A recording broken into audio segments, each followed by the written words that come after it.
Dans la carrière des journalistes, il y a des rencontres qui marquent. Dans le bon sens du terme comme dans le mauvais. Et Gilles Boulot ne pourrait pas dire le contraire. Employé du groupe TF1 depuis 1986, le présentateur du JT de 20h de la première chaîne a eu l'occasion de rencontrer de nombreuses célébrités. Et s'il garde de bons souvenirs de la majeure partie d'entre elles, il y a deux stars internationales qu'il n'oubliera jamais car elles lui ont offert le moment le plus embarrassant dans le journal. Mon moment embarrassant est un échec professionnel, a-t-il raconté à Pure Média.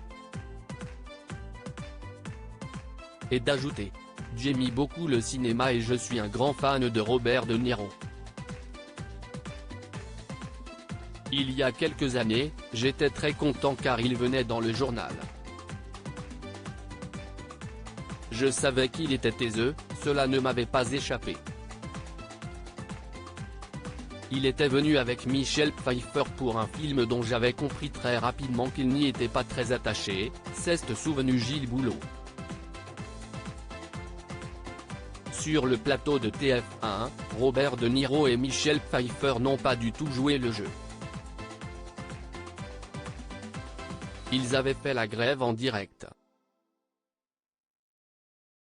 Leur réponse avait été monosyllabique, a encore regretté le présentateur, en course pour présenter le débat de l'entrée-deux tours de l'élection présidentielle, auprès de nos confrères.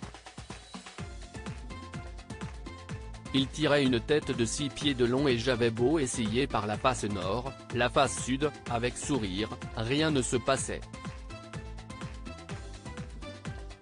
C'étaient deux astres morts. Moi, j'étais le troisième astre mort.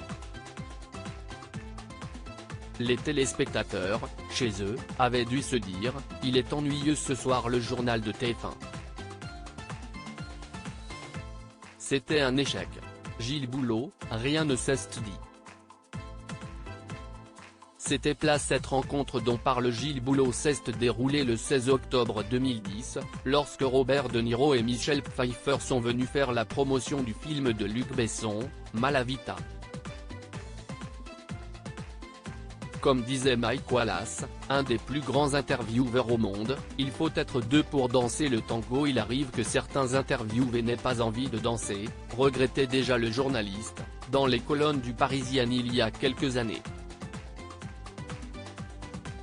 Il évoquait alors déjà sa rencontre avec les deux acteurs américains. Ils étaient stressés, ils jouaient dans le film Malavita, qu'ils n'avaient pas envie de défendre. Rien ne s'est dit. C'était plat, se souvenait-il. Et il y a un autre invité dont Gilles Boulot garde un mauvais souvenir.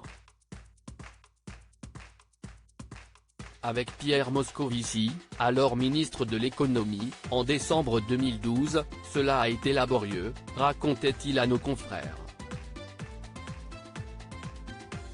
Je peinais à lui arracher quelques réponses. Loading widget.